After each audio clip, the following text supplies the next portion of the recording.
de qui est Dieu pour nous, c'est comme ça qu'on l'honore.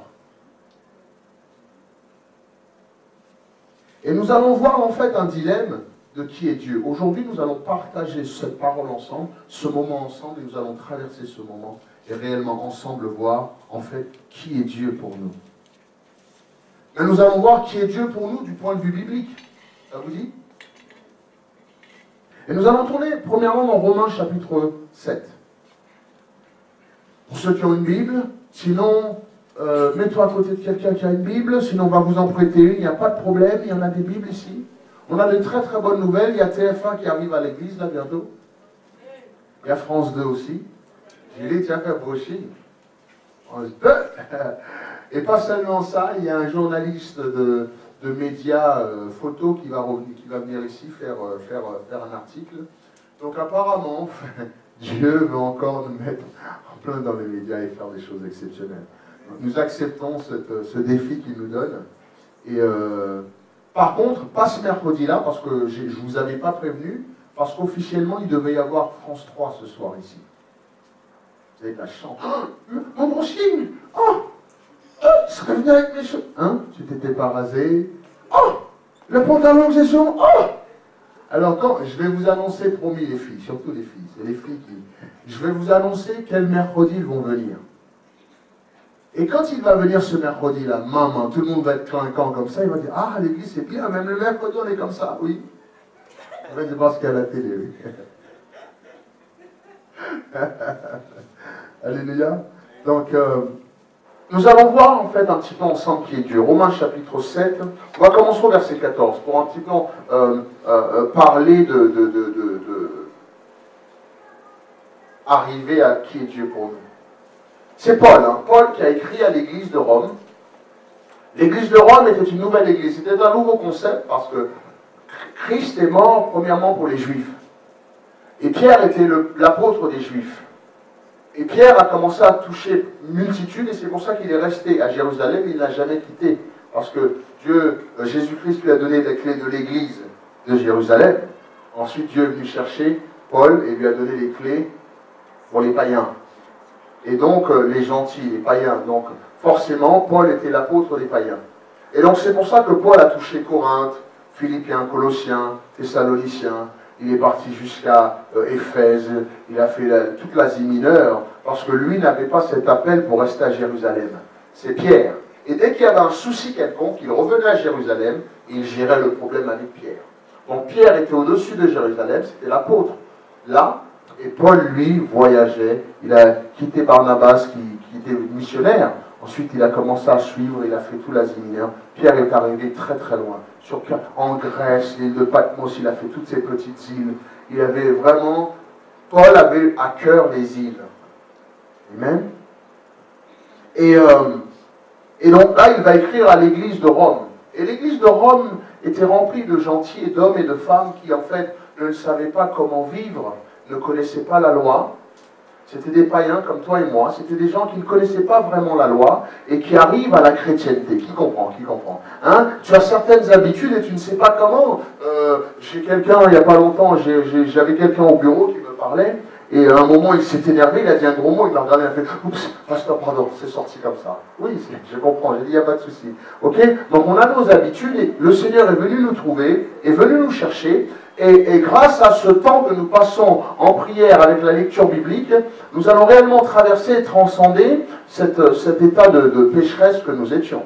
Et Paul va commencer à parler aux chrétiens de Rome, puisque les chrétiens de Rome n'étaient pas vraiment appréciés des chrétiens de Jérusalem. Forcément, ces chrétiens de Rome avaient l'audace de manger du halouf, du cochon. Ces chrétiens de Rome n'honoraient pas le sabbat, qui était le samedi. Donc ça fait tout un débat. Et Paul va commencer au chapitre 7. Bon, non, il va continuer, mais on va retrouver au chapitre 7, verset 14. Il dit, nous savons quoi, nous savons en effet que la loi est spirituelle. Mais moi...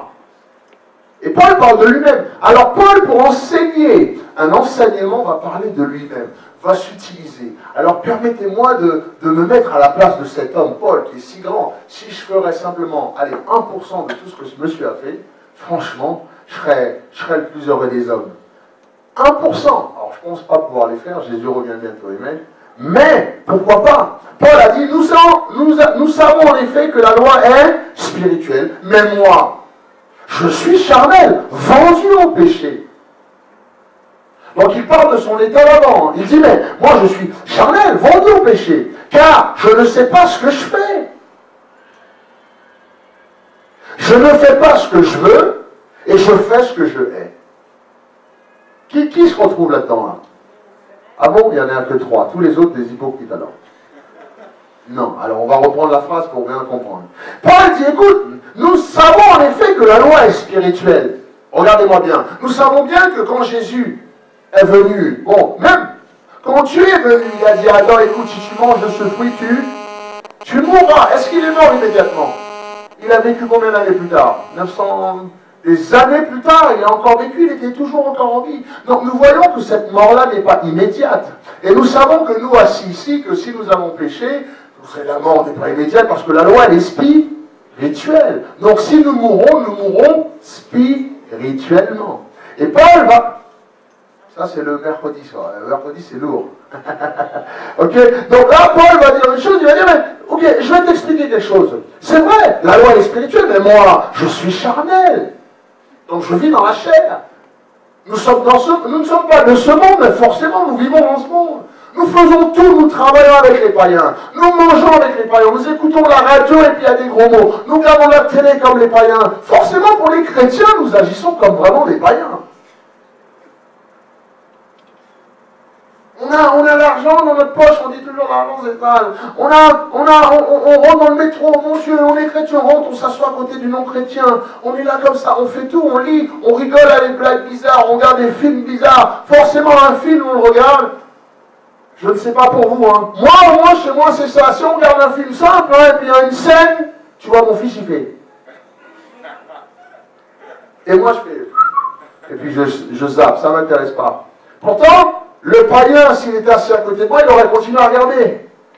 Donc nous voyons qu'en fait, nous sommes charnels, vendus au péché. On nous a vendus au péché. L'ennemi nous a vendus. L'ennemi a fait ces choses-là. Donc il dit, car je ne sais pas ce que je fais. Paul va dire, mais je ne fais pas ce que je veux. Tout ce que je voudrais faire, je ne le fais pas. Je voudrais me lever plus tôt pour prier. Qui le fait tout le temps? Je voudrais rester tard et prier. Je voudrais jeûner 45 jours. Allez, 40 jours. Bon, allez, 30. Qui dit mieux? Qui aimerait jeûner 30 jours avec moi le mois prochain? À sec, hein?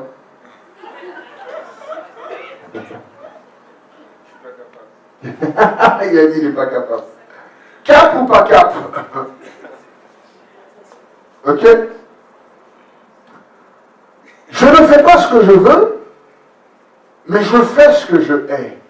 Et Paul va en train de dire qu'en fait, il bataille sa chair. Qui vient de comprendre là? Ah, Paul, l'apôtre Paul, l'homme de Dieu. Alors, j'enseigne pas ça à tout le monde parce que les gens ils vont dire, ah ouais, non. Mais Paul bataille sa chair. Paul va dire, écoute, il y a des choses que je n'aime pas. Et c'est cela que je fais. Je fais ce que je haïs. Or, verset 16. Or, si je fais ce que je ne veux pas, je reconnais par là que la loi est bonne.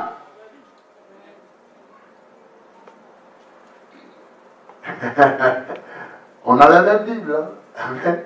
On a la même Bible. Et là, cette phrase va nous dire, ok. Parce qu'en fait, plus haut, il avait dit que la grâce abonde là où il y a le péché. Donc là, il est en train de dire, si je fais ce que je ne veux pas, je reconnais que la loi est bonne, parce que la loi est bon pour moi. La loi, c'est pour me préserver. La loi, c'est pour me dicter. La loi, c'est mon guide. La loi, c'est celui qui doit me dire, c'est pas bon de faire ça, ne fais pas ça, ne fais pas ci. Donc il dit, quand je fais ce qu'il ne faut pas, s'il n'y a pas écrit 50 km/h, et qu'on roule à gogo, ben je ne saurais pas que j'ai grillé le rouge. Il n'y avait pas de feu rouge, on ne saurait pas. C'est quand je grille le feu rouge, donc je viens de griller la loi, que je sais que, oups, je viens de faire une erreur. Donc, si je fais ce que je ne dois pas faire et que je ne veux pas faire, c'est que la loi est bon pour nous. Et si on est à l'église et le pasteur nous dit tout le temps, fais pas ça, fais pas ci, règle ta vie, fais cela, c'est que c'est bon pour nous. Qui commence à comprendre? Dans un seul petit verset, là, nous sommes en train de voir qu'en fait, nous sommes vraiment vendus au péché. Nous sommes continuellement. Et pourtant, Paul est apôtre, racheté de Dieu comme toi et moi, rempli du Saint-Esprit. Mais il est en train de nous expliquer que nous, tout en étant chrétiens, nous bataillons notre propre chair. Donc le combat n'est pas vraiment contre Satan. Parce que ça, ce combat spirituel-là, l'Éternel va s'en charger pour nous. Il a dit, je veillerai sur toi. Ton pied ne touchera pas le sol. Amen. Je veillerai tes allées, tes venues. Tu seras la tête et non la queue. Toujours en haut, jamais en bas. Oh, des choses exceptionnelles pour nous. Satan ne pourra pas te toucher. S'il doit venir te toucher, il doit demander la permission. Tu savais que l'ennemi, s'il doit me toucher au nom de Jésus, il doit demander la permission à mon Dieu. Et dépendant de comment je vis, l'Éternel lui permet ou pas. Waouh. Regarde ton voisin, fais-lui waouh. Et si tu n'es pas droit, l'ennemi te touche et te frappe pour t'apprendre une leçon. L'Éternel le permet. Mais tant que tu es droit devant l'Éternel, waouh. C'est biblique. Ok? On continue. Bon, on continue. C'est bon ça. Je ne vais pas vous garder trop longtemps. Non, promis ce soir, promis. Il dit, mais si je fais ce que je ne veux pas, je reconnais par là que la loi est bonne. Donc la loi est là pour me dicter mes bonnes conduites. Donc je fais ce que je ne veux pas, parce que je ne veux pas les faire parce qu'elles ne sont pas bonnes pour moi. Donc la loi qui me dit qu'elles ne sont pas bonnes, c'est une bonne chose. Et maintenant, ce n'est plus moi qui l'ai fait, mais c'est le péché qui habite en moi qui l'ai fait.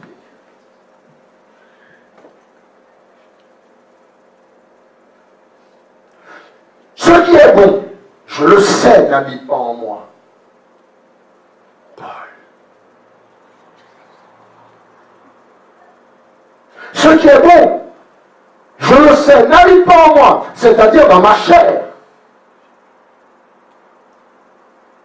Paul dit, les bonnes choses ne sont pas charnelles, ce n'est pas dans la chair, parce que tout ce qu'on veut pour assouvir cette chair et les désirs de la chair ne sont pas bons. Galates 5. Et nous devons marcher selon l'esprit, et il n'y a pas de loi contre eux. Vous êtes en train de comprendre. La chair, les choses de la chair ne sont pas bonnes.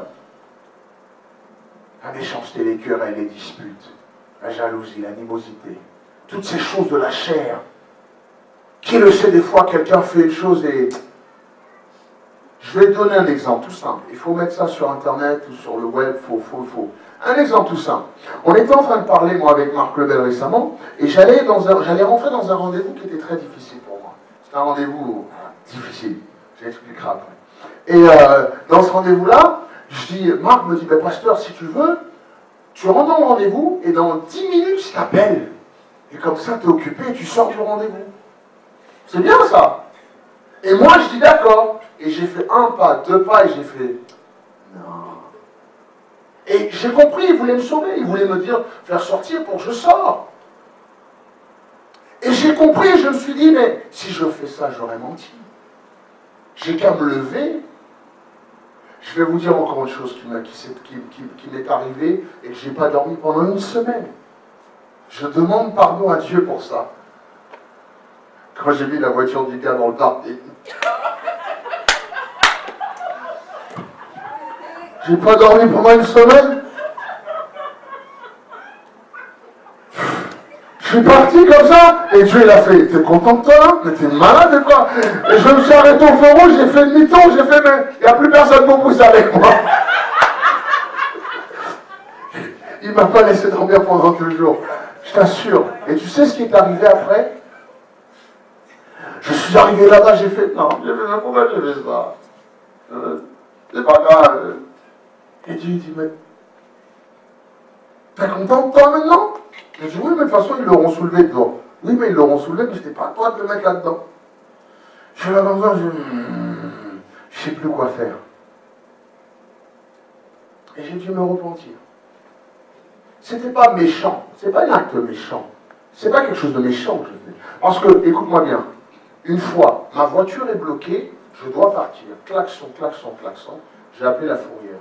J'ai pleuré toute la nuit. je n'arrive pas à faire ce mal, malgré que je suis dans mon droit. Vous comprenez un petit peu? Je n'y arrive pas. Donc voilà, donc la prochaine fois que vous voyez une voiture qui bloque, ne dites rien. Arrêtez de bande d'hypocrites de dire vous le saviez, nanani, c'était où vous allez là, bande d'hypocrites. Vous avez bloqué la route aussi pour moi, hein.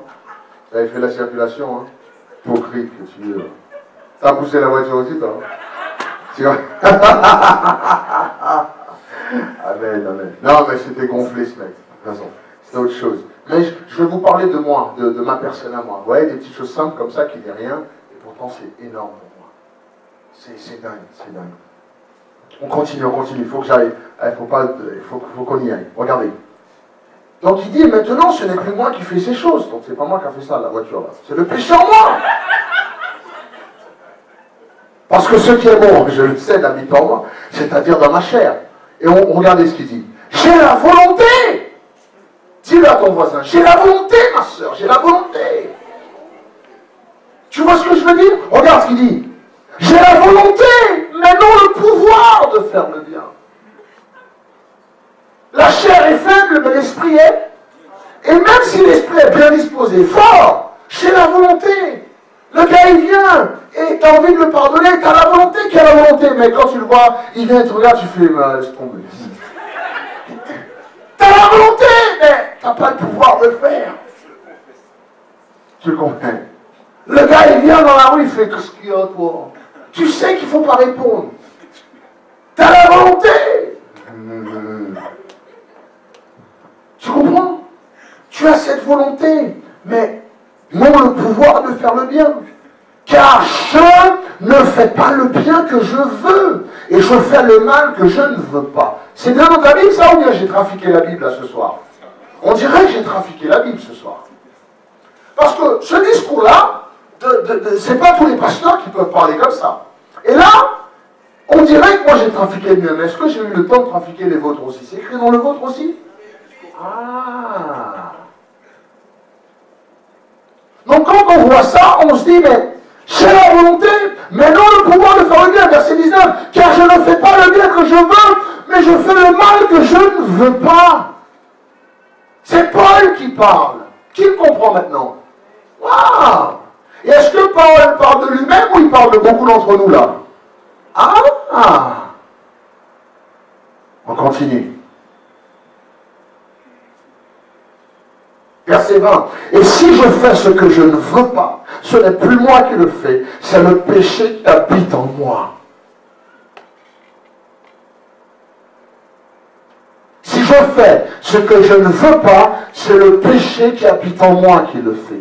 Donc là, mes bien-aimés, en tant que chrétien, lorsqu'on fait quelque chose qu'on ne veut pas, c'est qu'on a cédé au péché.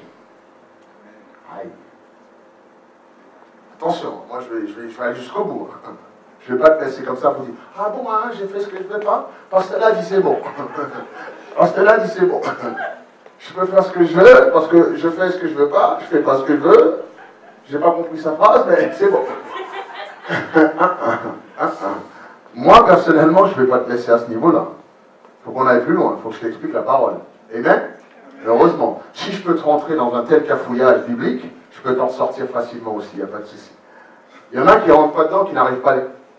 Qui on dirait que c'est pour la première fois que tu lis ce genre de choses dans la Bible? Fais voir les mains. Les parents. Ah, il y en a beaucoup. Montrez pas dans la caméra. Sur Internet, c'est pas la peine. Tu peux lever ta main chez toi ou... Ok? Donc, il dit, mais... Verset 21. Je trouve donc en moi cette loi. Quand je veux faire le bien, le mal est attaché à moi. C'est ce qu'on a dit là? Verset 21, je trouve donc en moi cette loi. C'est que quand je veux faire le bien, le mal est attaché à moi. Car je prends plaisir à la loi de Dieu, selon l'homme intérieur. Mais je vois dans mes membres une autre loi qui lutte contre la loi de mon entendement et qui me rend captif de la loi du péché qui est dans mes membres. C'est la même Bible là? Et voilà. Paul est en train de dire, moi, apôtre que je suis, je prends plaisir aux lois de Dieu. Mais quand j'arrive pour les faire, je suis bien disposé, mais des fois, j'y arrive pas. C'est ça, c'est ça? On aimerait, on est bien disposé. Ah, mais quand on arrive, forcément devant le fait accompli, qu'il faut pardonner, il faut dire à la sœur, pardonne-moi, il faut appeler son frère et dire pardon, il faut pardonner son frère, ça c'est pour X raisons, ou il faut aller dire, ok, dire la vérité par exemple, maman, j'ai jamais vu autant de gens, et on dirait que quand on était païen, on pouvait dire beaucoup plus de vérité. Quand on est chrétien, on ment beaucoup. Et donc, on a la volonté, mais on n'y arrive pas parce qu'il y a une bataille, cette bataille dans notre chair. Et beaucoup de gens de l'extérieur qui viennent, qui disent, c'est pour ça qu'ils disent très souvent, il y a trop d'hypocrites dans les églises. Parce que lui, il est hypocrite, mais il a pas honte, il dit, moi je suis hypocrite. Bon, mais quand je vais à l'église, je ne veux plus être hypocrite. Mais il ne sait pas que celui qui est à l'église, chrétien, qui aime Dieu, il a une loi qui combat. Et que cette hypocrisie, il aimerait bien la lâcher. Mais il n'y arrive pas. Ou il ne sait pas comment. Et ce soir, je vais te dire comment. Amen. Donne un effort à ton voisin. Dis-lui, ce soir, on va sortir victorieux. Ok? On va appeler ces cours-là, les mercredis soirs, Victorious Living. La vie victorieuse en Jésus-Christ. Ce sont des thèmes, la vie victorieuse. Ce soir, c'est la vie victorieuse en Jésus-Christ. Amen. Victorieux en Jésus-Christ. Yes, we can. Ok? Il dit, mais regardez, on va reprendre verset 23 ensemble. On ouvre verset 22 déjà. Car je prends plaisir à la loi de Dieu, selon l'homme intérieur. C'est bon tout ce que je lis. Mon âme est contente quand Dieu dit pardonne ton prochain. C'est bon tout ça, mais quand tu as le prochain et que tu vois sa tête devant toi, ça c'est plus difficile. C'est ça qu'il dit. Et puis ton prochain qui t'a fait du mal, il te regarde et il ricane en plus. Qui comprend? Il ricane. Ou bien il t'a fait du mal, il sait qu'il t'a fait du mal et puis il te regarde et puis il passe. Ou bien j'adore quand il te fait du mal, après il vient te voir et dit, écoute frère, oh ma soeur, si je te fais du mal, pardonne-moi. Qui comprend? C'est la même parmi de l'hôpital. Et ma soeur, là je viens de te faire du mal, pardonne-moi. Hein. C'est pas pardonne-moi, c'est si. Ça veut dire que si tu estimes que ce que je viens de te faire t'a porté préjudice, pardonne-moi. Et je hais quand les gens disent si. Il y a plein de gens ici, là, assis à côté de toi. Hein, qui disent, pasteur, si je vous ai fait. Regarde, j'ai appris ça en Guadeloupe. Si je vous ai attristé, si je vous ai pardonné, mais bien sûr tu l'as fait. Et tout simplement, apprenez à venir et dire pardon. Le mot le plus difficile pour un homme de dire, P-A-R-D-O-N, pardon. Mais avec ce pardon-là, mes bien, vous êtes tellement ancré dans la chair, vous bataillez pour expliquer pourquoi le pardon. Et ça, c'est ce qu'on appelle des excuses. J'adore que les gens viennent me dire, pasteur, je m'excuse. C'est pas à toi de t'excuser, c'est à moi de t'excuser. Donc c'est pas je m'excuse. Pasteur, excuse-moi. Qui vient de comprendre? Parce que quand quelqu'un dit je m'excuse, ça y est, pour lui c'est fini. On ne peut pas s'excuser soi-même quand c'est nous qui avons causé le tort. Non, donc il faut qu'on aille à la parole. 22. Car je prends plaisir à la loi de Dieu selon l'homme intérieur. Mais je vois dans mes membres une autre loi qui lutte contre la loi de mon entendement et qui me rend captif de la loi du péché qui est dans mes membres. Regardez ce qu'il dit, verset 24. Misérable que je suis. Maman, apôtre Paul, l'apôtre du Seigneur. Il dit, misérable que je suis. Qui me délivrera de ce corps de mort? Là, je crois que c'est un gros mot qu'il vient de dire. Qui me délivrera de ce corps de mort? J'en ai marre. Qui aimerait changer? Qui aimerait ne plus être hypocrite? Dans les mains, hypocrite. Qui aimerait ne plus être... Je dis, qui aimerait ne plus être hypocrite? Alors, fais-moi encore. Qui aimerait ne plus être hypocrite? Hypocrite. Qui aimerait avoir la vie victorieuse en Jésus-Christ? Qui aimerait prendre le dessus sur le malin? Qui aimerait prendre le dessus sur la colère? Le dessus sur vraiment les critiques, le dessus sur ces choses. Qui aimerait ne plus critiquer, ne plus rien dire? Et même, ne plus. Vous savez, moi, je me rappelle, en étant enfant, Je marchais avec mon père et ma belle-mère, on rentre dans un magasin, on voit quelqu'un. Et il dit, hey, how you doing? À mon père fait, hey, how you doing? Yeah, come on. Yeah, how you doing? Yeah, good looking, man. Ça va, you okay? All right. Yeah. Give me a call. Ok, très bien. Et comme je partais avec mon père, mon frère fait, celui-là, là, et je n'ai pas compris. J'étais petit, je n'ai pas compris. Et je venais d'être exposé à ce qu'on appelle l'hypocrisie dans ma propre famille. Ensuite, à un moment, j'ai vu ma mère un jour appeler au téléphone. Quelqu'un appelait, ah, ça va, ça fait longtemps. Ouais, pas de problème, hein, oui. Et puis quand il raccroche, pourquoi elle m'appelle chez moi celle-là? Et j'ai vu que l'homme était hypocrite en lui-même.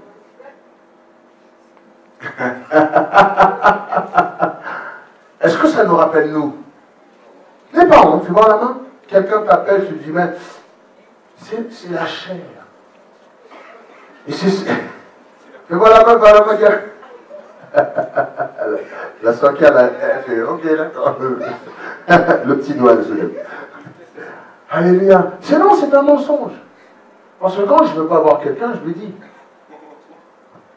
j'ai pas le temps. Alors, écoute, je ne peux pas te parler là, est-ce que je peux te rappeler? Si je t'ai fait ça la dernière fois, c'est que je ne vais pas te parler. Tant qu'à faire, c'est, écoute, je ne peux pas.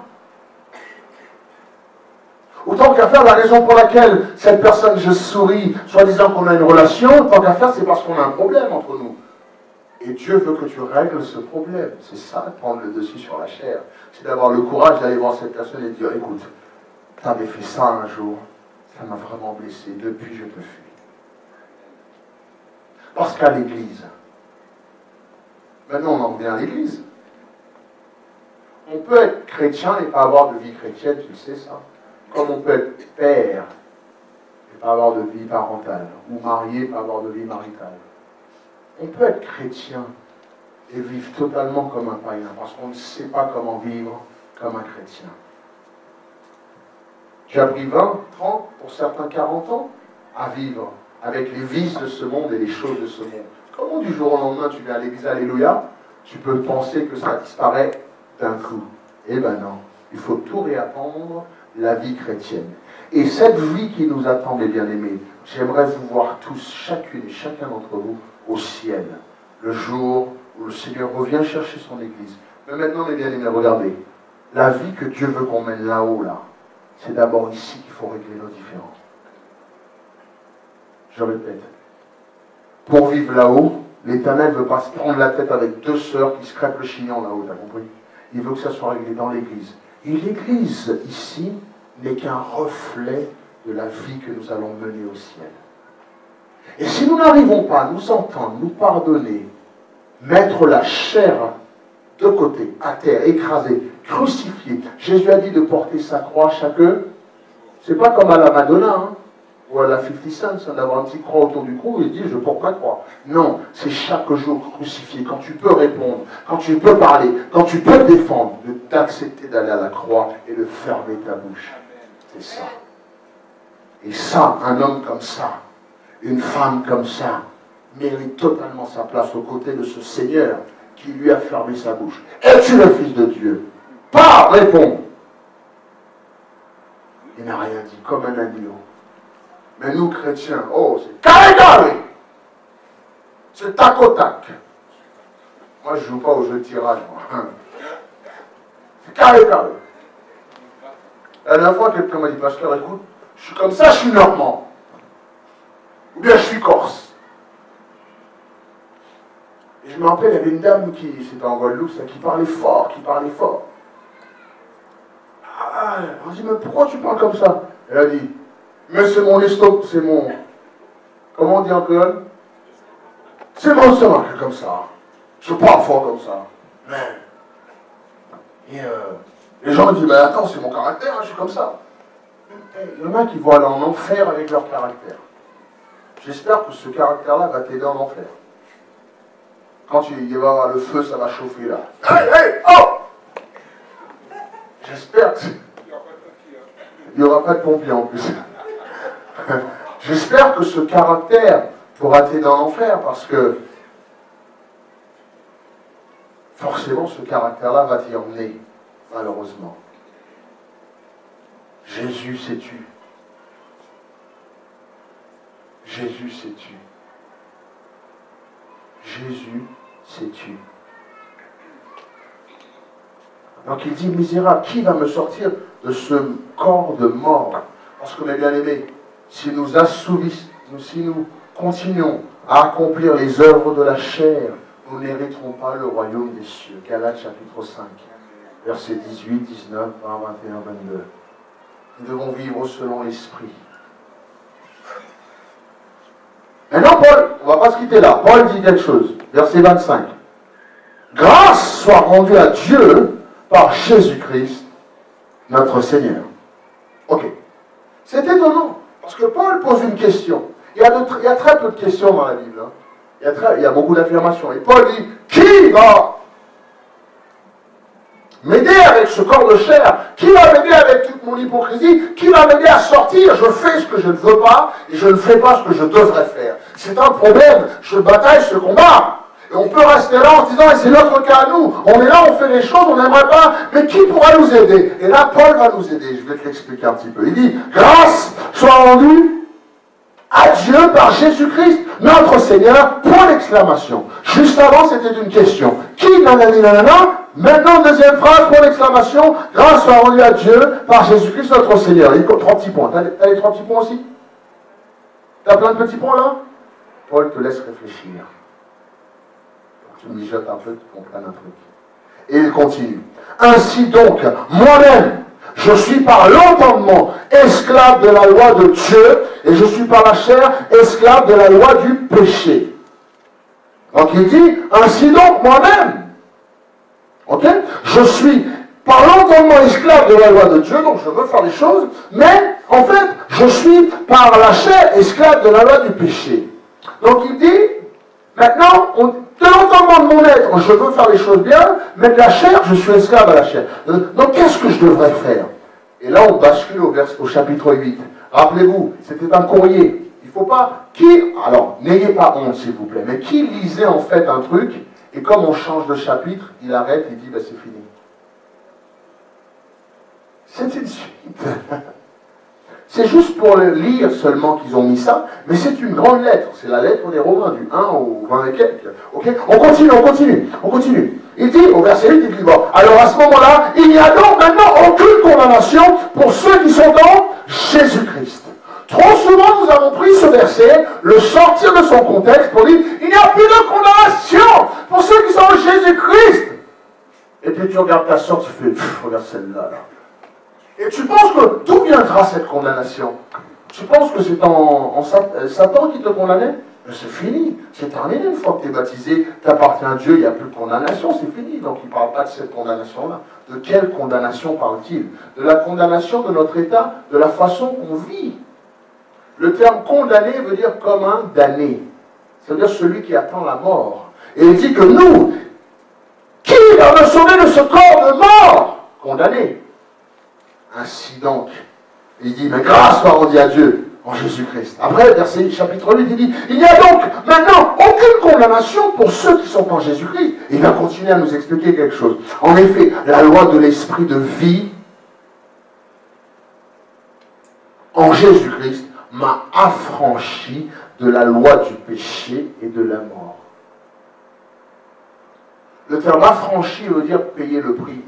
On a franchi un courrier, on a franchi un prisonnier, ça veut dire payer le prix. Et tant que tu mets le postage, le timbre sur le courrier va à son endroit. Mais qui t'a déjà essayé de mettre plus de lettres dans le courrier et tu l'as envoyé, qu'est-ce qui arrive? Non seulement elle revient, mais ton timbre, ils l'ont utilisé. La poste, ils ne sont pas gentils. Hein. Ils auront pu te leur envoyer et te dire, rajoute un. Non, il met un stamp sur le tien, il met un tampon sur le tien, déjà il croque celui-là. Ensuite il dit, si t'es pas assez, rajoute en 2 la prochaine fois. Donc ça t'en croque 3, pour ce que tu as fait perdre le temps, monsieur de la poste là. Tu comprends? Et donc là, le Seigneur, il nous explique quelque chose, il dit maintenant pour nous, mes bien-aimés, il n'y a plus de condamnation. Ok? En effet, la loi de l'esprit de vie en Jésus-Christ m'a affranchi de la loi du péché et de la mort. Car Chose impossible à la loi, parce que la chair la rendait sans force.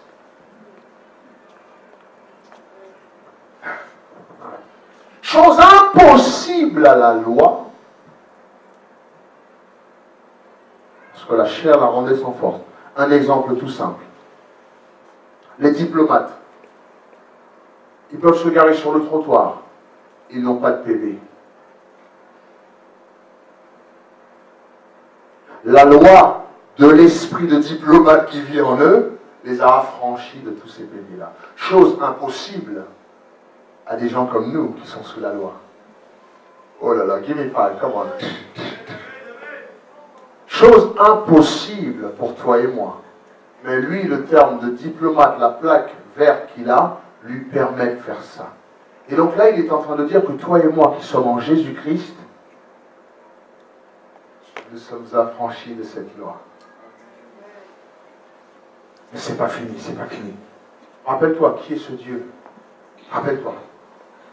Ben, je crois que c'est un Dieu d'amour. Que toi, assis là ce soir, avec les méchancetés, l'hypocrisie et tout ce que tu as dans ta vie, Dieu continue à t'appeler son fils et sa fille. Je crois que ce Dieu est un Dieu d'amour. On peut le voir comme tout, hein. Alpha, Oméga, c'est bon. Il faudrait pouvoir l'expliquer. Moi, je ne pourrais jamais t'expliquer Alpha, Oméga. Créateur du ciel et de la terre, je n'étais pas là, même si je lui dis. Mais ce Dieu, je peux réellement dire, c'est mon Dieu d'amour. Puisque je me connais. Tu te connais. Et tu sais exactement ce que tu fais. Donc j'aimerais m'attacher à ce Dieu comme un Dieu d'amour. On continue. Qui est ce Dieu pour toi? C'est pas fini, tu vas comprendre. Dieu a condamné le péché dans la chair en envoyant à cause du péché son propre Fils dans une chair semblable à celle du péché. Écoute-moi bien. C'est l'une des plus belles phrases de toute la Bible. Je la reprends avec toi. On va commencer au verset 2 et je vais continuer. L'une des plus belles phrases, écoute-moi bien, souligne, colorie, dessine, fais ce que tu veux dans ce verset-là. Regarde. En effet, la loi de l'esprit de vie en Jésus-Christ m'a affranchi ou a payé le prix de la loi du péché et de la mort. Car, chose impossible à la loi, parce que la chair la rendait sans force, Dieu a condamné le péché dans la chair. Donc moi qui étais pécheur dans la chair, Dieu a condamné cet état de pécheresse à stopper ce cancer en moi, parce que Jésus-Christ, forcément, comme Jésus-Christ a endossé la chair lui-même, ce corps charnel qu'il était, forcément Jésus-Christ ne pouvait pas être condamné du péché qu'il a endossé pour nous. Donc à cause que Jésus-Christ a pris la forme de chair comme nous, l'Éternel a condamné et a stoppé la condamnation. Ah, c'est bon. Là, c'est pas... Non, c'est bon. Non, mais je suis désolé. Je ne sais pas pour toi, mais moi, c'est bon. Il y a Alléluia, ou Koulibaly. Ça, c'est rien, ça. Ça, c'est bon.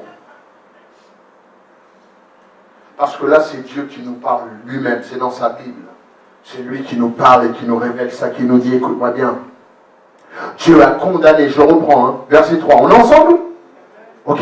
Car chose impossible à la loi, parce que la chair la rendait sans force, Dieu, donc c'est lui-même qui a fait ça, mes bien-aimés. Ne me dites pas que c'est moi qui trafique la Bible. Dieu lui-même a condamné le péché dans la chair en envoyant, à cause du péché, son propre Fils dans une chair semblable à la mienne, celle du péché. Et cela afin que la justice de la loi soit accomplie en nous qui marchons non selon la chair, mais nous devrons marcher selon l'esprit. Moi qui me garais au bord de la route ou sur un trottoir, je me prends un PV gros comme ça. Jésus-Christ est venu et m'a donné une plaque diplomatique aussi. Et tant que je marche et que je suis dans cette voiture diplomatique, et je me dis, diplomatique, j'ai le droit de me garer comme ça. Tant que je suis en Jésus-Christ, il n'y a plus de condamnation. C'est bon. J'ai rien préparé, hein. Là c'est live and direct. Le flow, il arrive de là, et puis c'est direct.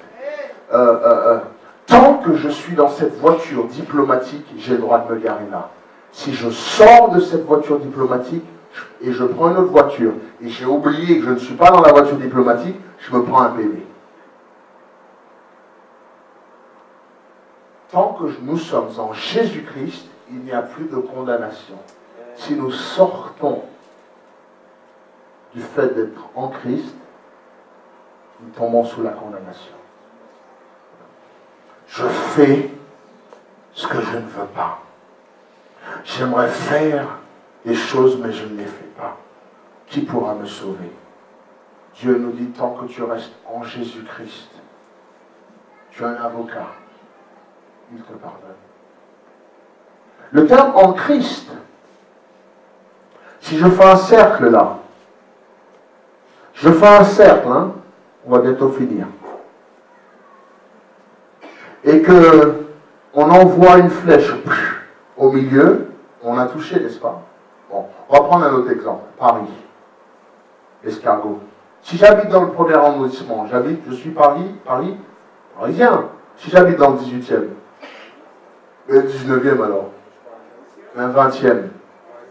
Donc que tu sois chrétien, super centré, super à fond au milieu, ou que tu sois chrétien comme ça un peu plus libre, tu es chrétien.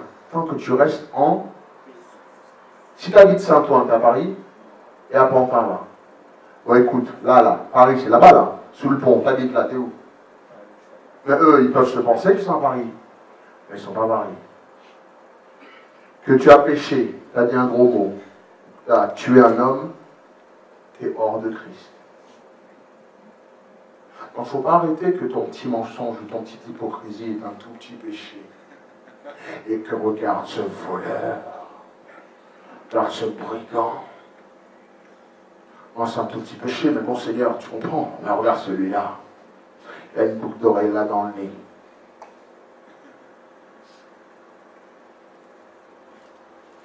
On a tendance à juger le péché de l'autre. C'est vrai que ton petit mensonge là, mais ça fait de toi que tu n'es pas chrétien non plus, et que tu n'es pas parisien. Et que oui, peut-être que tu rentres tout de suite à Paris et tu reviens en Christ et t'es pardonné. Et que celui qui a tué, c'est un plus long chemin d'habiter à Courdimanche ou à Montmagny ou à Montmorency. Pour venir à Paris et jouer parisien, c'est un long trajet. Donc, les gens qui ont abandonné Dieu, qui sont tombés dans l'adultère, la méchanceté, la fornication, qui sont partis dans des vies homosexuelles ou ce genre de choses, il y en a des chrétiens qui tombent dans ce genre de vice. C'est dur pour eux de revenir, il faut qu'on les aide à revenir d'un si long trajet.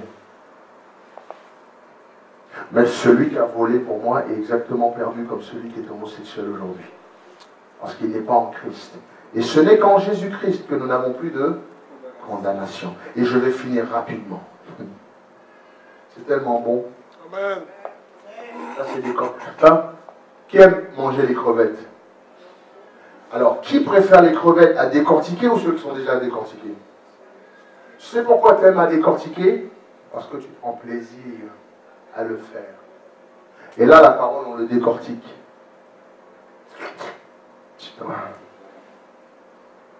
Qui fait comme moi? Quand tu le décortiques comme ça, et puis tu manges et puis tu es tout de suite à l'autre. Tu l'as dans la bouche et tu es à l'autre. Qui aime les pistaches? Mais toujours décortiquer déjà. Moi, j'achète jamais. Il faut que ça soit moi. Tu te casses les dents s'il faut, mais tes mains sont... Tu te comprends? Pourtant, il en existe, tu prends, tu fais... Mais c'est pas bon, ceux-là. T'as goûté? Là, pareil. Je continue. C'est tellement bon, ça. Regarde. J'y vais. Verset 5. Ceux, en effet, qui vivent selon la chair, s'affectionnent aux choses de la chair. Tandis que ceux qui vivent selon l'esprit s'affectionnent aux choses de l'esprit. Et l'affection de la chair, c'est la mort. Tandis que l'affection de l'esprit, c'est la vie et la paix. Wow. On continue. Car l'affection de la chair est inimitié contre Dieu, parce qu'elle ne se soumet pas à la loi de Dieu et qu'elle ne le permet même pas. C'est pas bon ce qu'il a dit? Non mais c'est magnifique ce qu'il dit, regarde. Car l'affection de la chair est ennemie contre Dieu, parce qu'elle ne se soumet pas à la loi et qu'elle ne peut même pas se soumettre à la loi. La chair ne se soumet même pas, elle n'y arrivera pas. Maintenant regardez, or, ceux qui vivent selon la chair ne sauraient plaire à Dieu. Tant qu'on vit selon la chair, nous ne saurons de toute façon pas plaire à Dieu.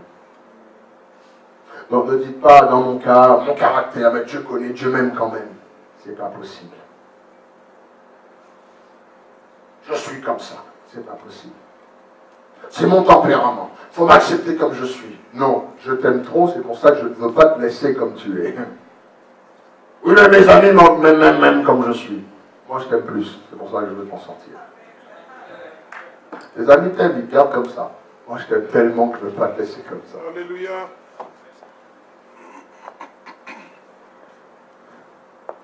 Pour vous, vous ne vivez pas selon la chair, mais selon l'esprit.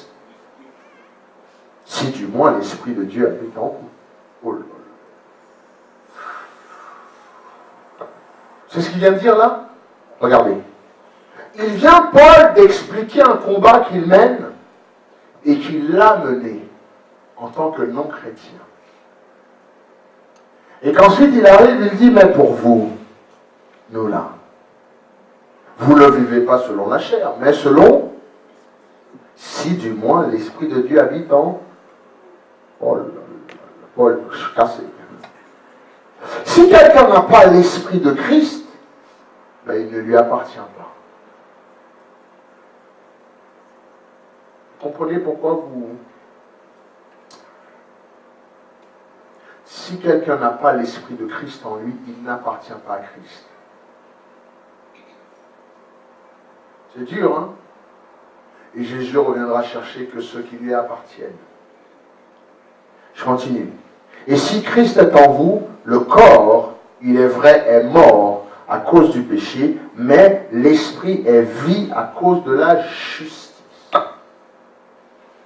Donc, tant que nous sommes en Jésus-Christ, mes bien-aimés, tant que nous venons, quel que soit ce qui se passe, et nous venons, nous disons, Seigneur, pardonne-moi de mes péchés, pardonne-moi de mes fautes. Je sais que je n'aurais pas dû, je sais, je t'en demande pardon. Il te dira toujours, va, mais ne le fais plus. Donc, la prochaine fois qu'une bagnole me bloque, je ne la mettrai pas.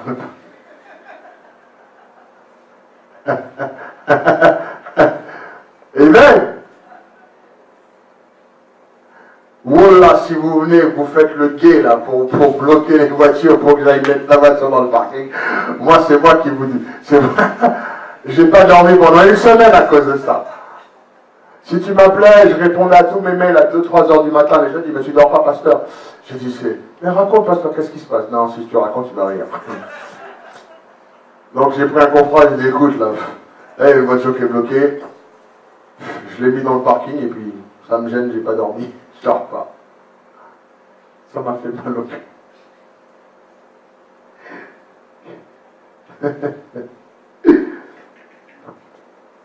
En fait, il ne s'est rien passé, la voiture appartenait à quelqu'un qui était dans l'immeuble, donc il est sorti là, simplement. C'est pour ça qu'il l'avait mis là. C'était quelqu'un qui avait rendu visite à l'immeuble. Donc ils ont simplement ouvert et il est sorti. Ouf.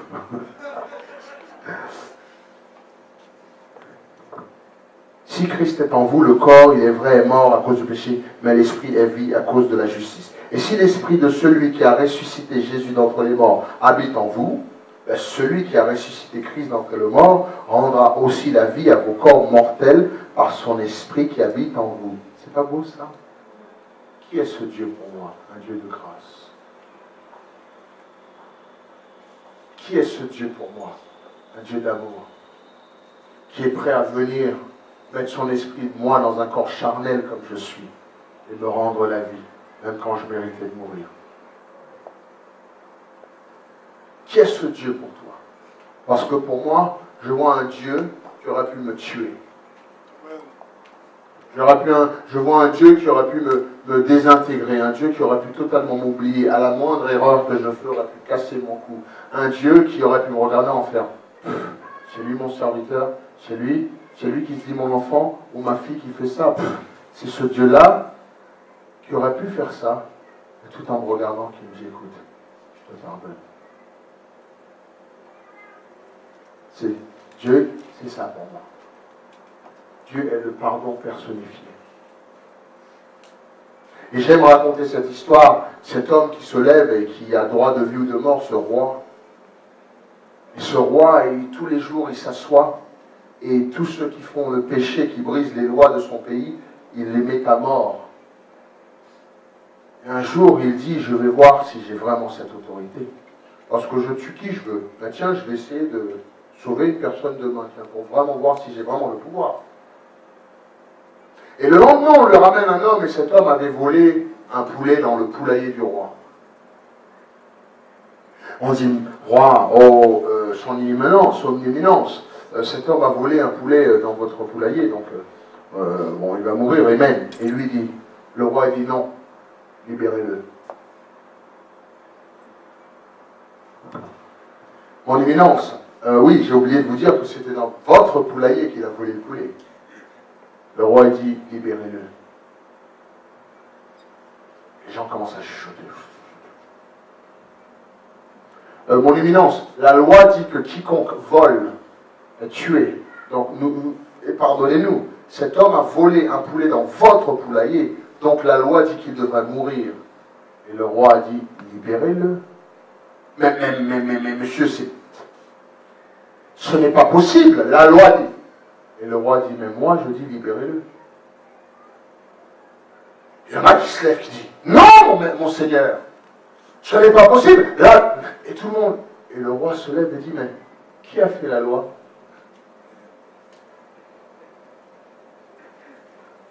Non seulement qui a fait la loi, mais c'est celui qui a fait la loi qui est au-dessus de la loi et qui peut la changer. Vous savez où je vais aller là? Les évangélistes, ils sont... D'abord, ça va se passer. Je vais aller pocher ça quelque part. C'est celui qui a fait la loi qui est au-dessus. Et regarde, les gens, ils vont dire, suis-je le roi? Oui, vous êtes le roi. Ne puis-je pas changer la loi? Mais Seigneur! Ben attends. J'ai créé la loi dans mon propre pays. C'est mon pays, vous êtes mes sujets. Et j'ai décidé de gracier cet homme. N'ai-je pas droit de vie ou de mort? Oui, Seigneur. Et bien, si j'ai droit de vie ou de mort, celui qui mérite la mort, j'ai l'autorité de lui donner la vie. Et c'est ça qui fait de moi ce roi. Cet homme est sorti. Les gens sont restés, n'ont pas compris.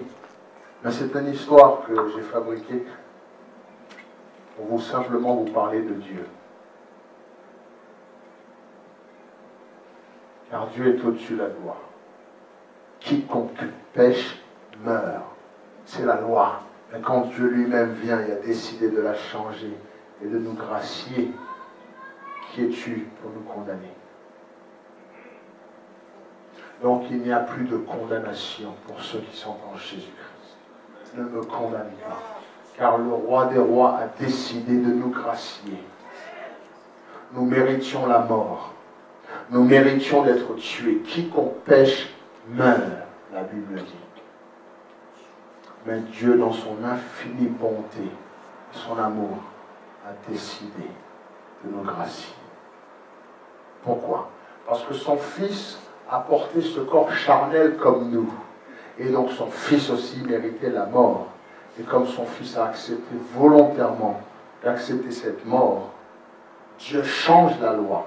Quiconque croit en lui ne périra pas et il aura la vie éternelle. L'ultime sacrifice. Tu le mérites, hein? Celui qui ne le méritait pas a accepté de mourir à ta place. Donc toi qui le méritais, forcément ça s'annule. Plus 1, moins 1 égale 0, mes bien-aimés. Notre Dieu est le plus grand mathématicien du monde. C'est un Dieu d'amour, c'est comme ça que je le vois. Vous vous demandez pourquoi ici à l'église je suis toujours beaucoup de patience, la grâce, amour, hein, pasteur Yves? C'est pour ça. Parce que le premier des brigands d'entre vous ici, c'est moi. Et s'il fallait quelqu'un pour être explosé et mourir et rentrer dans l'enfer direct, c'était moi. Et si Dieu a décidé de me gracier, qui suis-je moi? Que tu dois moins à Dieu que moi, je devais à lui, te prendre par la gorge et te crier dessus. Tu comprends? Donc la prochaine fois que tu ne vas pas pardonner ton frère et ta soeur, la prochaine fois que tu vas lui crier dessus, la prochaine fois que tu vas commencer à faire quelque chose contre quelqu'un, la prochaine fois que tu ne vas pas pardonner, rappelle-toi, parce que c'est pardonne-nous nos offenses, comme nous pardonnons aussi à ceux qui nous ont offensés. Il y a beaucoup d'entre nous assis ici qui ont beaucoup d'offenses qui ne sont pas pardonnées. Tu te demandes pourquoi je pardonne si vite? Parce que j'en avais beaucoup. Et que le maximum qui doit être pardonné, donc moi je ne dois pas pardonner le maximum. Donc je me mets en danger, tu me fais du mal, et je te pardonne. Et ce que j'avais fait à Dieu, c'est pardonner aussi. Oui, je m'enrichis sur votre dos. Je vous donne toujours, je donne. Tu dis, ah merci, pasteur, il est gentil, hein. C'est parce que de l'autre côté, je m'enrichis. Parce que Dieu a dit, plus je donne, plus lui me donne. Et plus je te pardonne, c'est plus de choses lui me pardonne. Donc je ne sais pas si on est even, on est à, je crois pas, parce que ma montagne de péché, eh ben c'est une montagne. Et je dois continuer à pardonner le maximum. Comme ça, à chaque fois que je me tourne, je dis, Seigneur, pardonne-moi. Il me pardonne comme je vous ai pardonné vous. Ça, c'est la vie victorieuse en Jésus-Christ. C'est pour ça que je sais que j'ai un avocat et que cet avocat peut me pardonner. Parce qu'il gagne tous les procès. Parce que moi, je pardonne non-stop. On n'a pas le droit de s'asseoir, nous chrétiens, et garder une haine, une rancœur contre quelqu'un, quel que soit ce qu'il a fait pour toi. Et je sais, des fois, c'est difficile. Les sœurs, ton mari t'a fait un truc. Il t'a pas acheté le petit haut là, tu voulais là. Mais il t'a dit un mot, t'es pas content. Quelle audace quand il vient, il met sa main sur toi.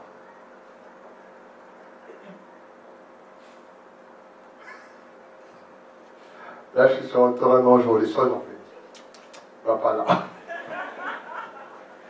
Les soeurs, ils sont en train de me regarder, ils ont fait. Va pas là, pasteur. Il rentre à la maison, il a oublié hier soir, oui.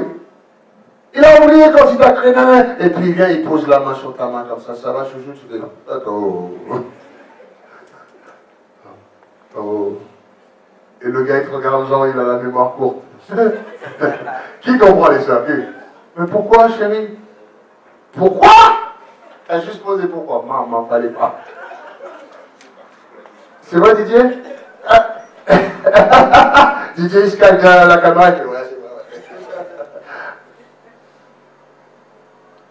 Il a oublié. Il t'a dit non, vas-y, ça laisse tomber, c'est bon, il s'en va. Puis s'il a l'audace le lendemain, 24 ans s'est écoulé. Vous regardez la télé où il est comme ça, il pose la main là comme ça. Oh! Ou bien très souvent, il y en a qui sont un peu plus subtils. Ils sont là, ils font. Qui comprend? Qui comprend? Ah, il y en a quelques-unes qui sont franches. Et lui, il ne comprend pas. Puis après, tu vas dans la salle de bain, tu te laves les dents, tu te laves, nanana. Et puis s'il a fait ça le soir, là où tu vas t'habiller, là, tu vas mettre jogging, pantalon, jean, basket, tu vas dormir avec ça. Qui comprend? Qui comprend? Qui comprend? Tu mets jean, basket, tu mets tout, tu vas te coucher. Qui comprend? Qui comprend? Ah, d'accord. Le mec qui vient, tu vas où? Non, j'ai froid. J'ai froid. J'ai juste froid.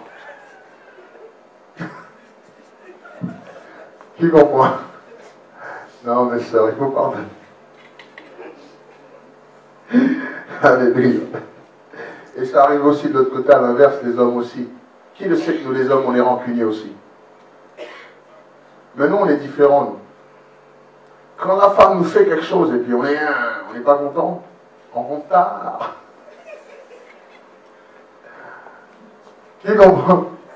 Tu rentres quand? Tu rentres tout de suite? Ouais, j'arrive, ouais. Qui comprend? Les frères,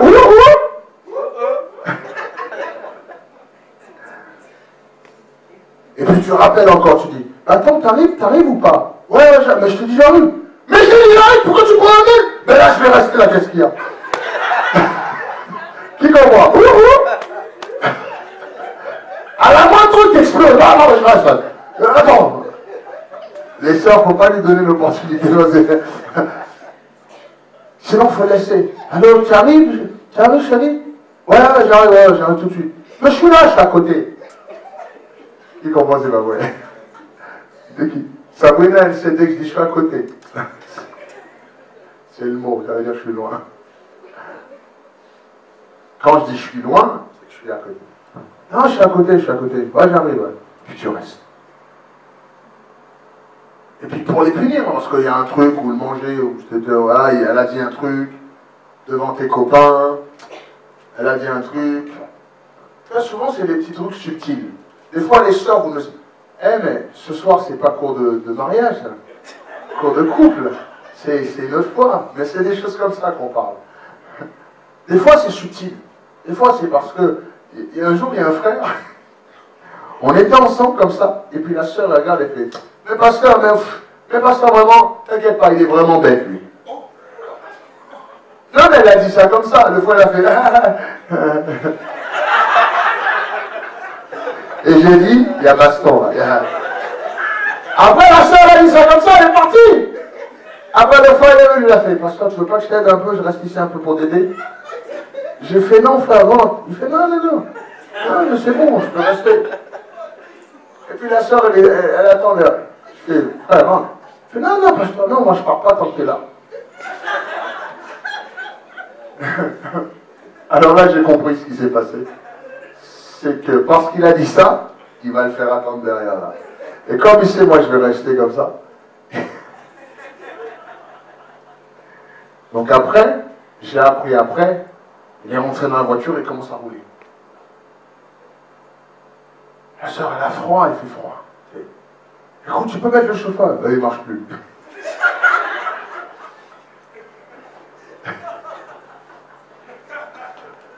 Mais il fait froid, tu peux mettre le chauffeur. Il ne marche plus, je te dis.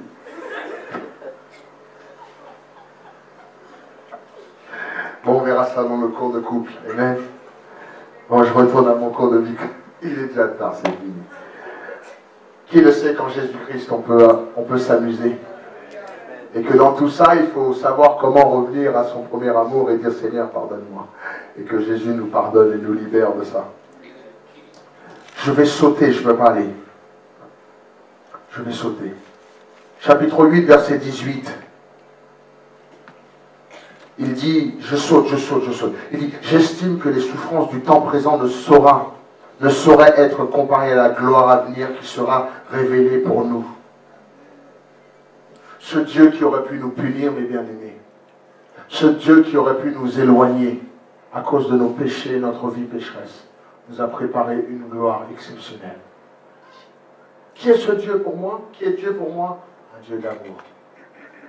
Je ne le vois pas autrement. Moi qui méritais la mort, mes bien-aimés. Toi qui méritais la mort. Donc je ne cherche pas les grands mots. Je ne cherche pas que Dieu est le type qui est nous.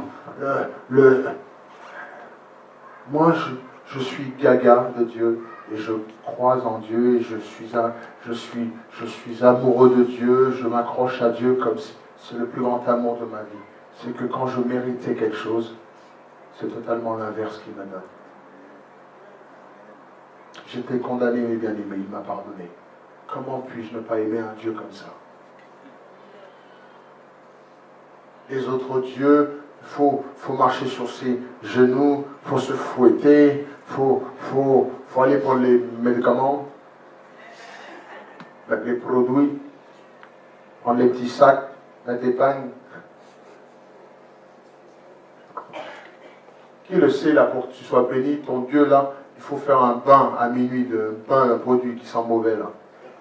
Il faut marcher en plein dans le métro, sentir mauvais. Les Français te regardent, ils disent c'est quoi ce mec?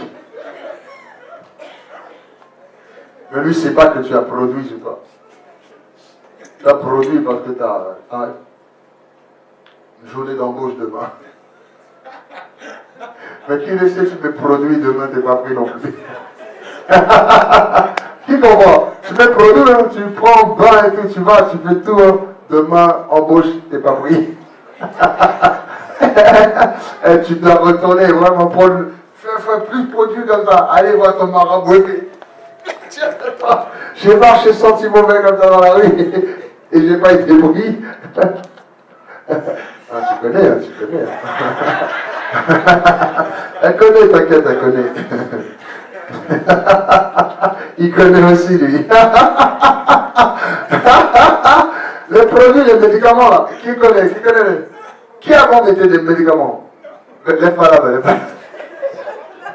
J'ai vu les mains commencer à Qui ne sait que ça n'a jamais marché? Avant, il était rempli de médicaments, lui. Non, mais je vous assure, j'ai rencontré un frère un jour, il avait mis tellement de produits et de médicaments dans du pays, là. Il avait dans le caleçon, il avait dans la poche gauche, la poche droite, et puis un jour, il n'est pas chrétien, c'est un Ivoirien. Il était de la Côte d'Ivoire, voilà, il était de la Côte d'Ivoire. Et un jour, je prends son manteau parce qu'il avait sorti son manteau pour aller l'enlever. Et moi, quand je prends le manteau, je tenais comme ça. Mais il y a une autre. Et je mets la main, je sens, il y avait un petit oreiller. C'est un petit. Ça a la taille d'un petit oreiller. Et c'est tout. Ça lit un peu là. Et je prends ça comme ça. Je dis, c'est quoi ça? Il fait, touche pas, touche pas, touche pas, ça va. Hey, papa. Je dis, c'est quoi? Il a fait ça là. Ça, c'est les produits du pays. Ça, tu prends ça, ça te donne la force. C'est comme. Il dit, ça te donne la force. Ça te donne la force, la chance. Et tout. J'ai fait, ah ouais, il était vigile. Il était vigile à Paris. Eh, mais même lui aussi. Lui, là, t'as vu, qui l'a déjà vu arriver en voiture, lui, en bas? Il a le chapeau et tout, qui a vu? Le gars, ça fait 20 ans, il est vigile. Et le gars, j'ai touché, il a fait, touche pas. Tant que j'ai ça là, quand j'ai ça là, il ne faut pas que je touche une fille, il ne faut pas ceci, parce que le produit fonctionne. Le mec, il habite dans un 10 mètres carrés, le gars, il me demande toujours de l'argent. Ça fonctionne. Ah ouais. On dirait qu'il avait connu bien les médicaments, lui. Zoom un petit peu sur celui-ci, voilà. Lui, il a connu beaucoup de médicaments. Mais aucun n'a marché. Mais seulement Jésus fonctionne. Alléluia. Faut que j'arrête là. J'ai promis d'arrêter là.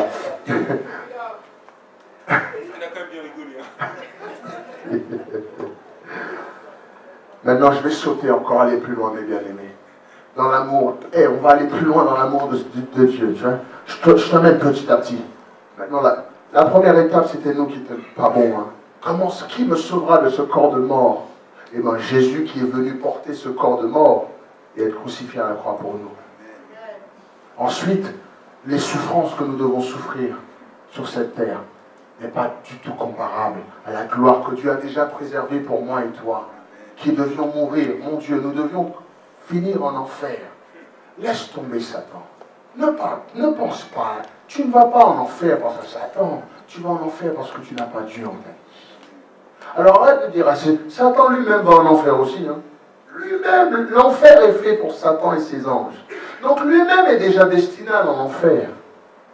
Et lui n'a pas de rédemption. Donc alors arrête de te prendre la tête avec lui. Maintenant, prends la tête avec toi-même. Car le combat, c'est toi. Le combat, c'est la chair. Mais bien aimé, le plus grand des combats que nous devons mener, c'est avec nous-mêmes. Pour prier, pour pardonner, pour être bien avec nos épouses. Des fois, nos combats, c'est en plein dans le foyer. Et trop de gens disent, oui, il faut prier, parce que Satan s'est mis dans le... Arrête, arrête. C'est pas Satan qui a mis trop de sel dans le manger. C'est elle qui a mis trop de sel dans le manger. Pourquoi? Parce que je ne lui ai pas acheté le petit haut là qu'elle a demandé. Et donc comme elle a mis trop de sel, maintenant elle fait à manger, elle met sur table, je ne mange pas.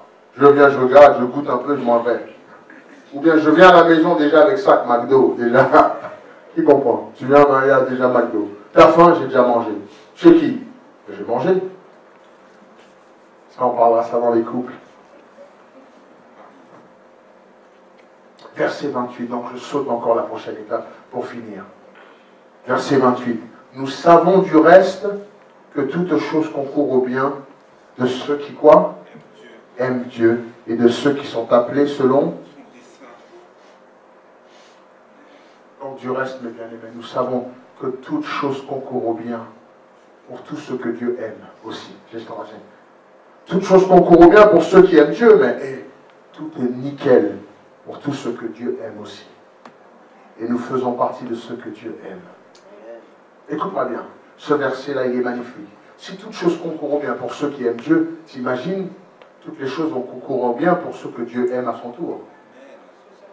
Si nous aimons Dieu, toutes choses concourent au bien, alors t'imagines l'inverse, l'amour de Dieu dans notre vie, mes bien-aimés. Dieu est un Dieu d'amour. Car Dieu a tant aimé. C'est l'amour qui l'a poussé à donner Jésus. Ça n'a pas été son alpha oméga, ou sa splendeur, ou son excellence. Il est tout ça. Amen.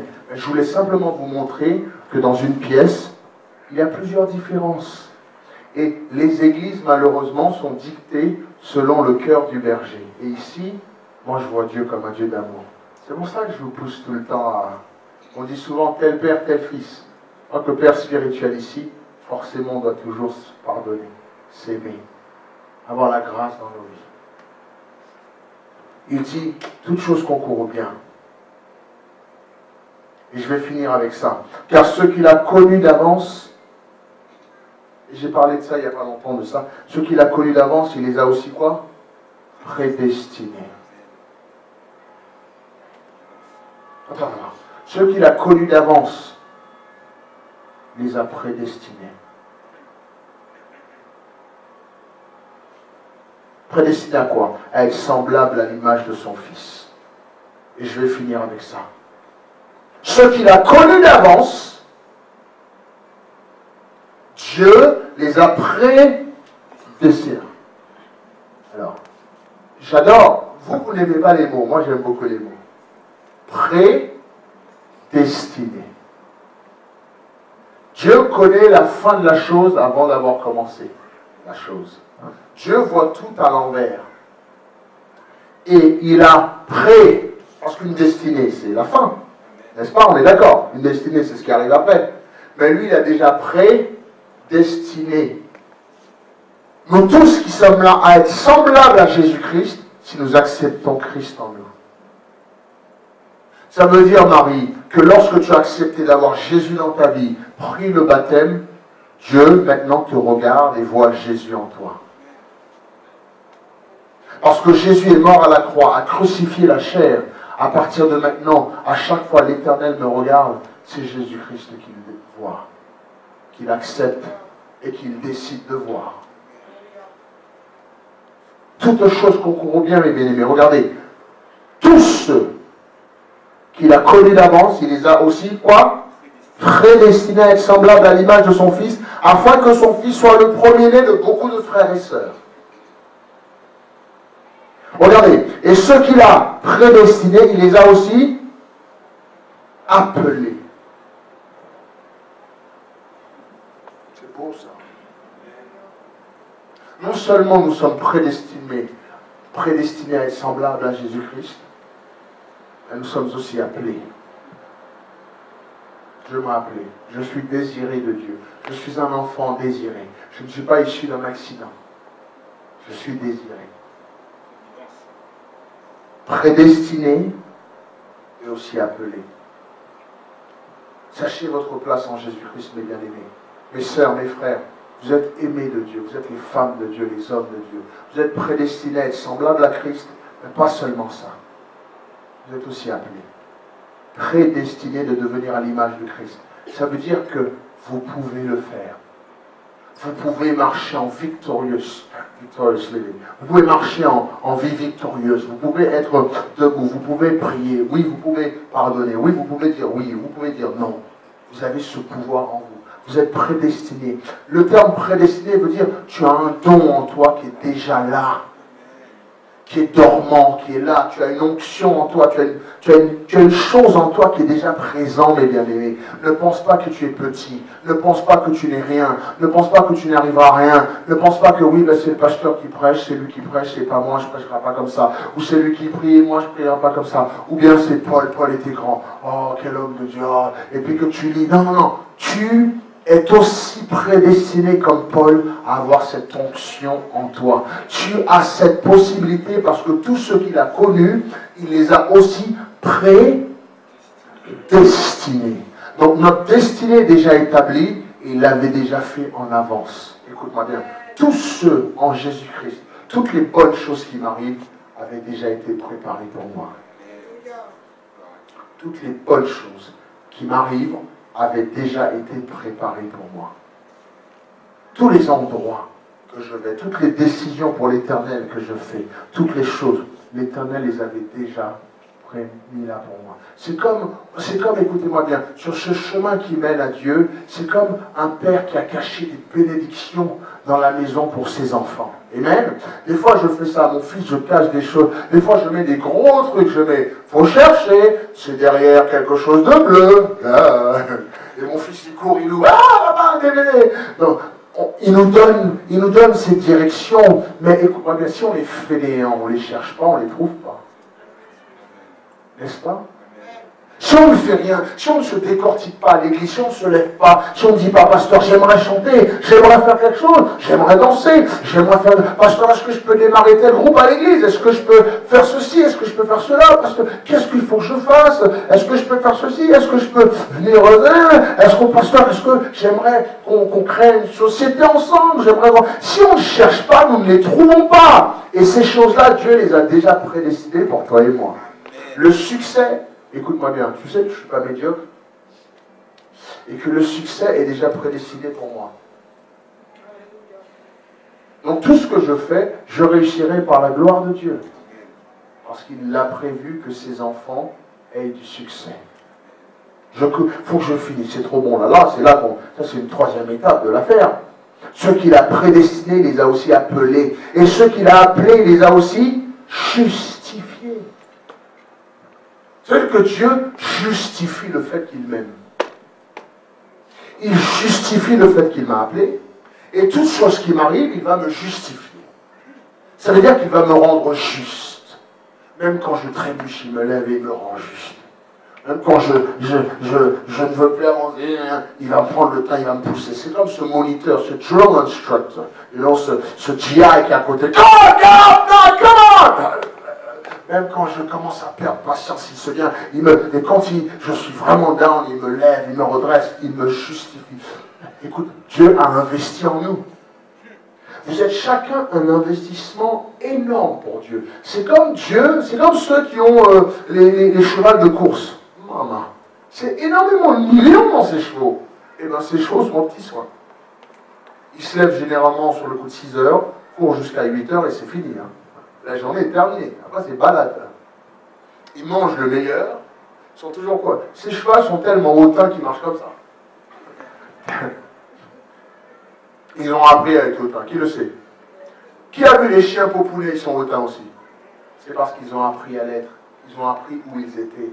Et le chien de la rue ne marche pas comme ça. Tu t'es jamais demandé pourquoi?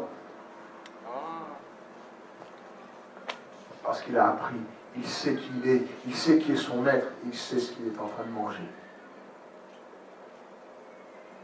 Donc le chien, dès qu'il a besoin de quelque chose, il fait et puis il vient comme ça. Alors hier, on est parti, on était loin hier. On était à côté de l'île avec Marc, et je suis parti en visite à une famille. Mais, bon, bref, je ne vais pas trop rentrer dans les détails. Et soudainement, il y a un petit chien dans la maison.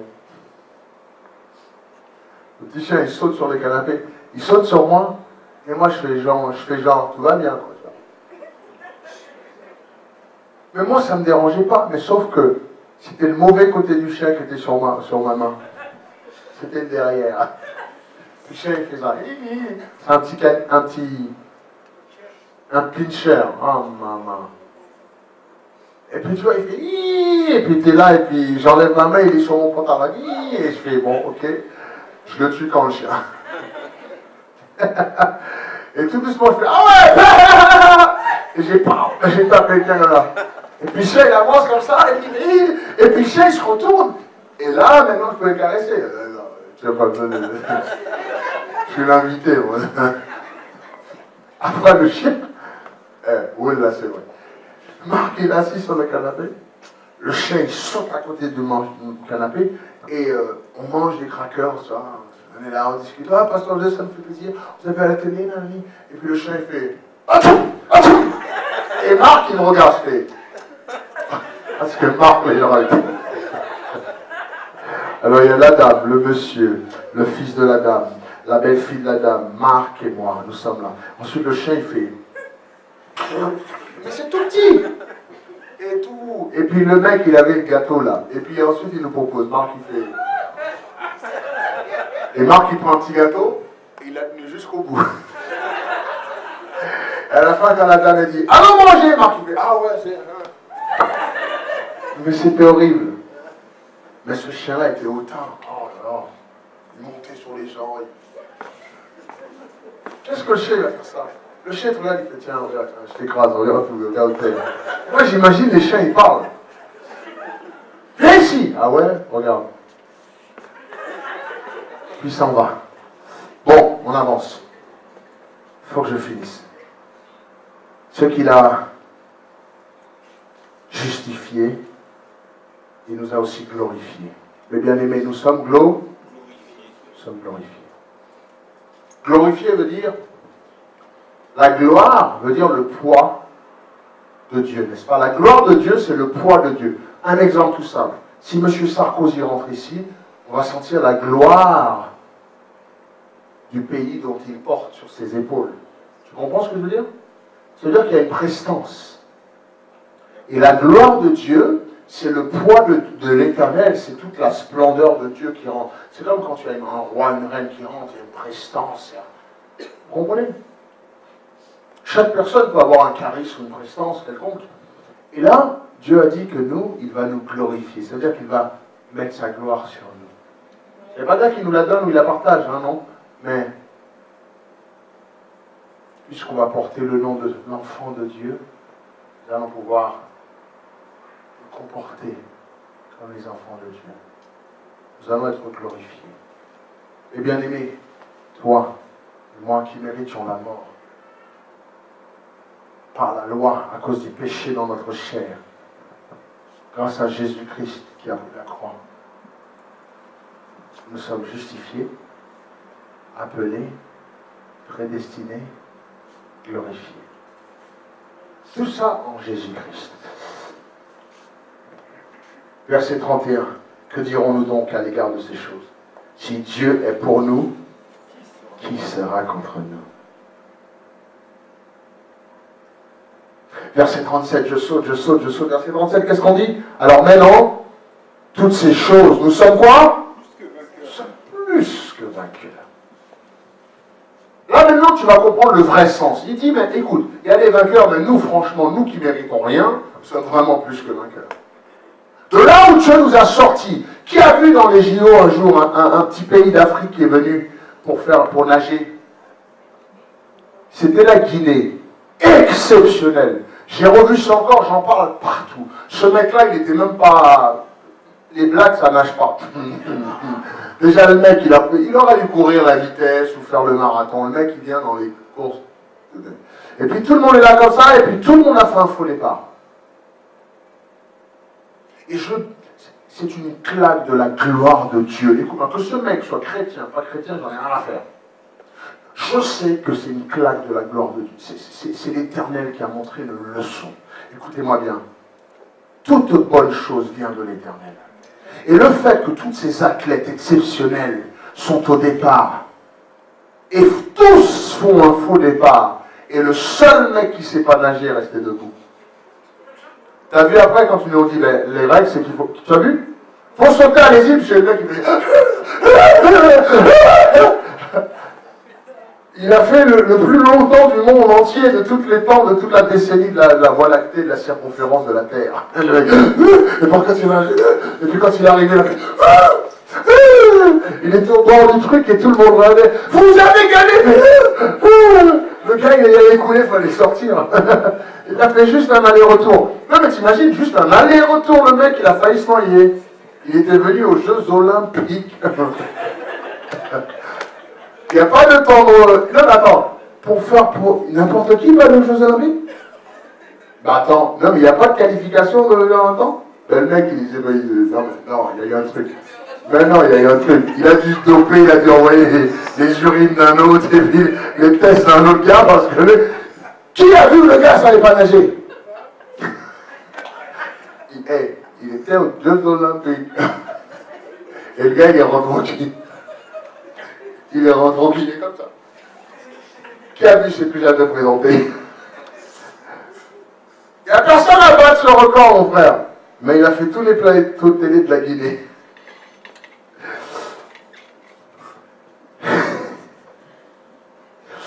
Ce mec-là, il est plus que vainqueur. Qui vient de comprendre? Ça veut dire qu'il était parti perdant déjà. Nous aussi, mes bien-aimés, nous étions partis perdants. Qui commence à voir les versets dans le bon contexte maintenant? Ah, c'est beau, hein? Avant, il disait, ah, mais tu regardes, tout ce que je comprends bien. Allez! Non, quand on les remet tous dans le contexte, on comprend mieux. Nous, toi et moi, nous sommes dans toutes ces choses. Nous sommes plus que vainqueurs. Dans toutes ces choses, c'est nous qui avons le bon truc. Dans toutes ces choses, mes bien-aimés, la bonne affaire, c'est nous qui l'avons. Attends, on devait mourir. Je suis venu mourir pour nous. On est justifié, glorifié, sanctifié, béni. Non. Nous sommes plus que vainqueurs. C'est comme quand tu dis, un autre terme pour dire, c'est plus que bon là. Franchement, on a eu la bonne affaire. Le must, ça veut dire que non seulement, c'est mon père, quand l'ouragan est passé en Floride, a arraché la toiture, arraché la toiture de tôle que mon père avait construite de ses propres mains pour 1 500 €. L'assurance est passée, il a donné 5 000 €. On est plus que vainqueurs.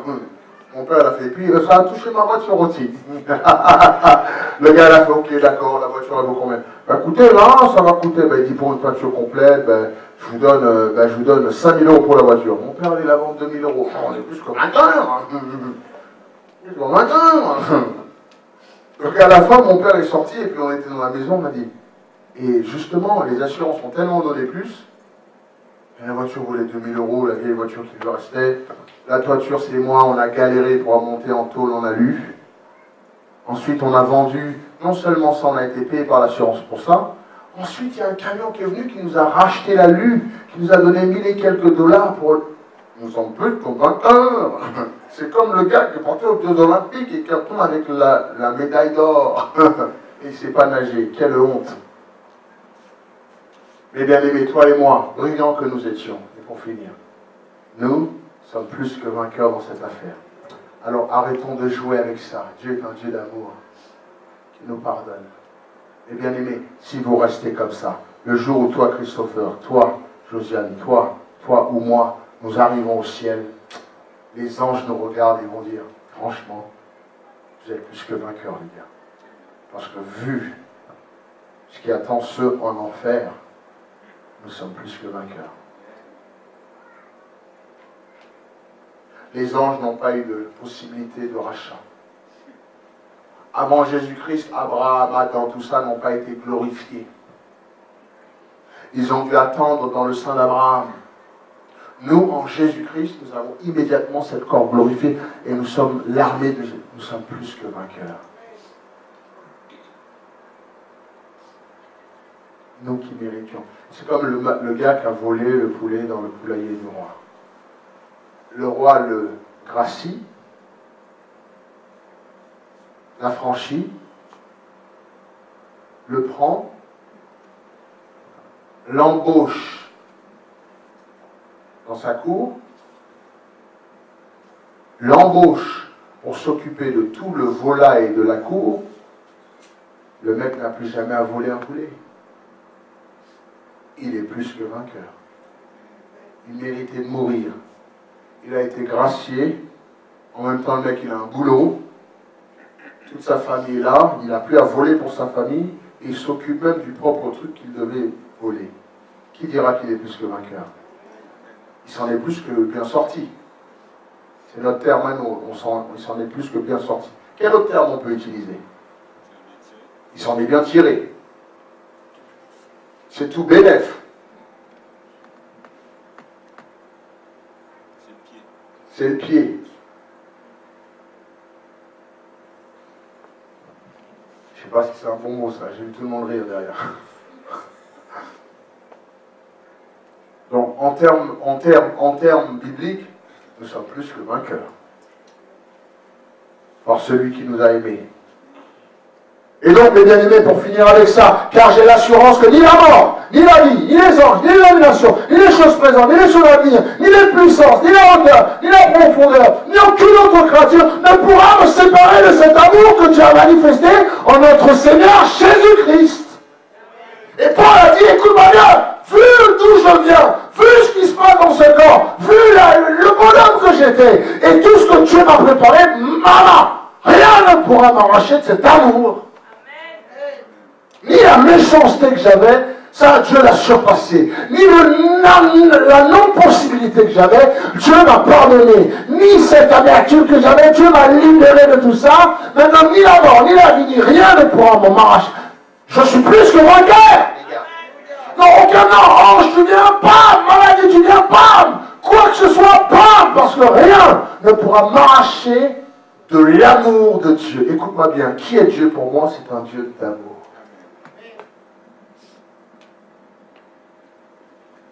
Des fois, vous voyez, vous êtes là devant moi et vous faites quelque chose d'horrible et j'aurais pu être fâché et vraiment vous reprendre, vous punir et ceci, et je vous regarde, je vous dis, il n'y a pas de problème. Qui comprend? J'ai jamais fait ça à quelqu'un d'entre vous ici, devant les mains? Ah, il y en a beaucoup, d'accord. Et bien quand vous me regardez, vous dites vraiment, il nous aime. C'est ça, c'est de ça que je te parle. Quand tu méritais, je te regarde, je fais, il n'y a pas de souci. Et très souvent, je te regarde, je fais, il n'y a pas de souci, t'inquiète pas. Pour moi, c'est fini. Et toi, tu vas, tu dis, qui a déjà dit, c'est trop facile? Ah bon? Ah, il y en a beaucoup d'autres. La plupart, ah ouais. Non, c'est aussi simple comme ça. Dès que je dis, il n'y a pas de souci, il n'y a pas de souci. C'est comme ça avec Dieu. Moi, j'apprends ça de Dieu, moi.